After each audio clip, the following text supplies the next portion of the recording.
दोस्तों, क्या हुआ जब एक एसपी साहब स्कूल कार्यक्रम में पहुँचे। वहाँ एक 8 साल की बच्ची ने आकर एसपी साहब से कहा, मुझे पहचाना नहीं, मैं आपकी पत्नी हूँ। दोस्तों, जब एसपी साहब ने ये बात उस बच्ची के मुंह से सुनी तो वो हैरान रह गए। ये हैरान कर देने वाली कहानी के साथ अंत तक बने रहिए, क्योंकि इस कहानी के सच्चे सबूत मैं आपको अंत में दूंगा। लेकिन उससे पहले अगर आपने अभी तक हमारे चैनल किरण की कहानियाँ को सब्सक्राइब नहीं किया है तो तुरंत कर लीजिए। इस वीडियो के लिए एक लाइक तो बनता है, क्योंकि इसे बनाने में हमें बहुत मेहनत लगी है। आपका एक लाइक और सब्सक्राइब हमारा मनोबल बढ़ाता है, तो चैनल को जरूर सब्सक्राइब कीजिएगा। चलिए जानते हैं आखिर क्या हुआ जब एक एसपी साहब स्कूल कार्यक्रम में पहुँचे और वहाँ 8 साल की बच्ची ने दौड़ते हुए आकर उनसे कहा, आप मेरे पति हो। फिर एसपी साहब ने उस बच्ची के साथ जो किया उसे सुनकर आप भी हैरान रह जाएंगे। दरअसल दोस्तों, ये कहानी शुरू होती है झारखंड के धनबाद शहर से, जहाँ एक गरीब परिवार में अभय नाम का लड़का जन्मा। उसके माता पिता की कोई संतान नहीं थी, लेकिन भगवान की कृपा से लाख कोशिशों के बाद उन्हें पुत्र की प्राप्ति हुई, जिसका नाम उन्होंने अभय रखा। धीरे धीरे 5 वर्ष बीत गए। अब अभय अपने पैरों पर चलने लायक हो गया था और अपने माता पिता से अच्छे से बात भी कर सकता था। अभय के पिता का एक ही सपना था कि वह अपने बेटे को पढ़ा लिखा कर एक बड़ा अधिकारी बनाए। कहते हैं हर माता पिता का यही सपना होता है कि वे अपनी संतान को उच्च शिखर पर पहुंचाएं। कोई भी माता पिता ये नहीं चाहते कि उनकी संतान गरीबी में अपना सारा जीवन बिताए। इसी सोच के साथ अभय के पिता ने धनबाद में एक सिलाई मशीन की दुकान खोली।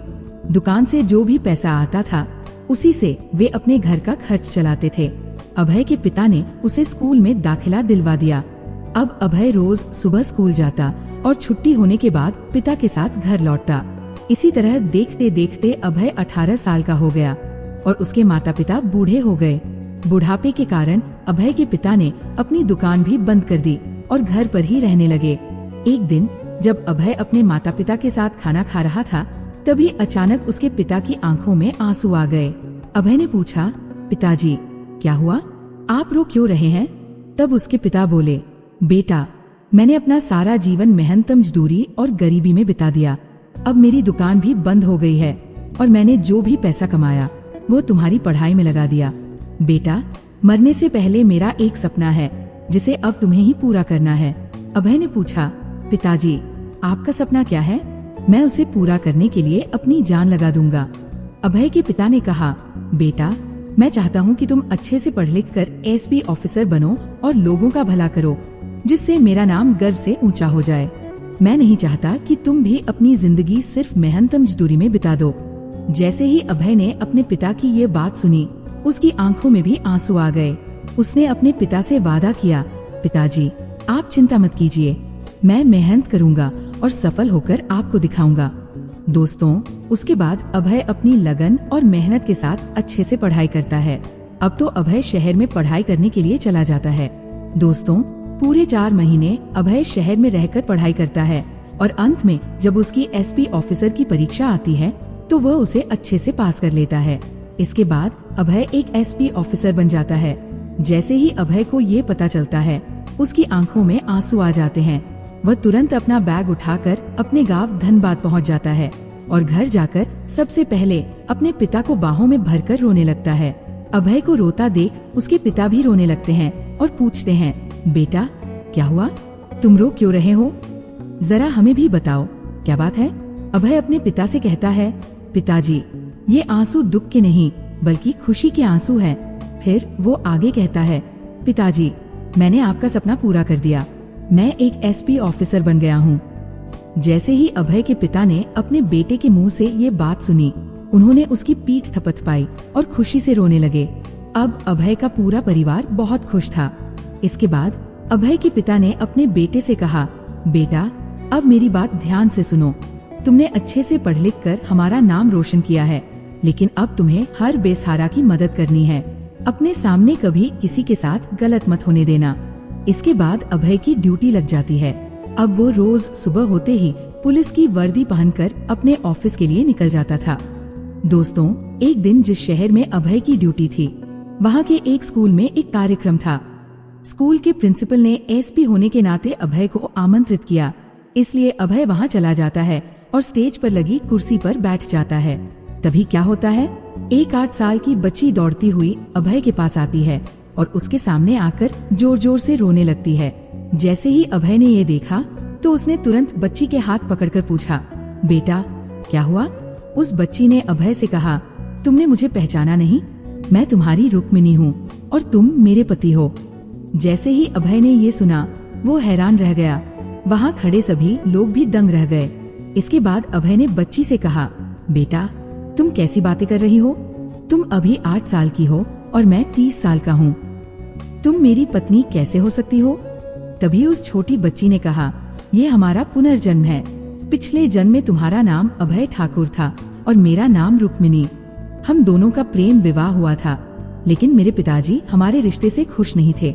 इसी वजह से उन्होंने मुझे मरवा दिया और तुम मुझे बचा नहीं पाए। जैसे ही अभय ने ये सुना उसके मन में अजीबोगरीब ख्याल आने लगे। उसे लगा कि बच्ची जो बातें कह रही है वे कहीं न कहीं उसके अतीत से जुड़ी हुई है। इसके बाद अभय ने बच्ची से पूछा, बेटा बताओ हम कहाँ रहते थे? कौन से गांव में रहते थे?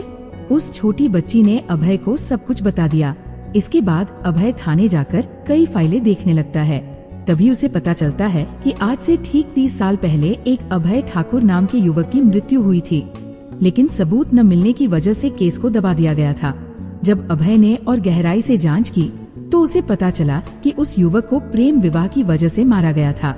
इसके अलावा अभय ने देखा कि उस लड़के के साथ ही एक रुक्मिणी नाम की लड़की को भी मार दिया गया था। अब अभय को यकीन हो गया कि बच्ची सच बोल रही थी, लेकिन उसे और छानबीन करनी थी। इसके बाद अभय उस छोटी बच्ची को और कुछ पुलिसकर्मियों को साथ लेकर उस गांव में पहुंच जाता है। गांव में जाने के बाद अभय, वह बच्ची और कुछ पुलिसकर्मी गांव में घूमने लगते हैं। तभी वह बच्ची गांव के बारे में सब कुछ बताने लगती है। अचानक वो बच्ची कहती है, अभय देखो, इसी घर में हम दोनों रहते थे और ये सामने वाला घर हमारे पिता का घर है, लेकिन अब तो ये घर खंडहर बन चुके हैं। दोस्तों, तभी एक बूढ़ी औरत उन पुलिस वालों और छोटी बच्ची को देखकर उनकी तरफ आती है और पूछती है, अरे भाई तुम कौन हो और यहाँ क्यों आए हो? उसे देखकर वो छोटी बच्ची चौंकते हुए कहती है, अरे बुआ जी, आपने मुझे पहचाना नहीं? मैं रुक्मिणी हूँ, जिसे आज से 30 साल पहले मार दिया गया था। जैसे ही बूढ़ी औरत ने ये सुना वो बेहोश होकर जमीन पर गिर जाती है। इसके बाद कुछ पुलिसकर्मी उसे उठाकर अस्पताल ले जाते हैं और भर्ती करवा देते हैं। एसपी साहब अभय सिंह और वो छोटी बच्ची भी अस्पताल पहुंच जाते हैं और बूढ़ी माँ के होश में आने का इंतजार करने लगते हैं। दोस्तों, जैसे ही बूढ़ी माँ को होश आता है, एसपी ऑफिसर अभय सिंह उनसे 30 साल पहले हुई घटना के बारे में पूछते हैं। ये सुनते ही बूढ़ी माँ की आंखों में आंसू आ जाते हैं। वह कांपती आवाज में कहती है, हाँ बेटा, ये घटना सच्ची है। आज से 30 साल पहले अभय ठाकुर और रुक्मिणी नाम की लड़की को प्रेम विवाह की वजह से मार दिया गया था। तभी एसपी ऑफिसर अभय सिंह बूढ़ी औरत से कहते हैं, वो अभय ठाकुर मैं ही हूँ और जिसे रुक्मिणी को मारा गया था वो यही बच्ची है। हम दोनों का पुनर्जन्म हुआ है। इस घटना को सुनकर वहाँ खड़े सभी लोग हैरान रह जाते हैं। लेकिन दोस्तों, एसपी ऑफिसर अभय सिंह को अभी तक अपने अतीत की कोई याद नहीं थी, परंतु उन्हें इतना यकीन जरूर था कि ये घटना घटी थी। तभी एसपी ऑफिसर अभय सिंह उस छोटी बच्ची से कहते हैं, रुक्मिणी, चाहे हम दोनों पिछले जन्म में प्रेमी थे, लेकिन इस जन्म में हमारा मिलन संभव नहीं है। मैं एक एसपी ऑफिसर हूँ और मेरी उम्र 30 साल है, जबकि तुम अभी सिर्फ 8 साल की बच्ची हो।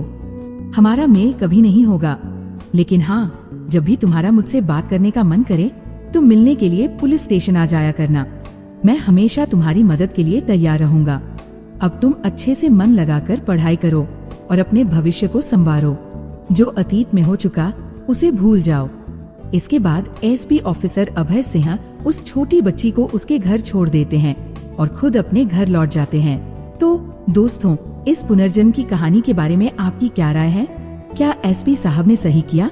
इसके बारे में हमें कमेंट बॉक्स में जरूर बताइएगा। और अगर आपको ये ज्ञानवर्धक कहानी पसंद आई हो तो इसे ज्यादा से ज्यादा दोस्तों तक शेयर करें, ताकि वे भी इस कहानी का लाभ उठा सकें। तो दोस्तों, मिलते हैं एक और इंटरेस्टिंग कहानी के साथ। तब तक आप सभी का बहुत बहुत धन्यवाद।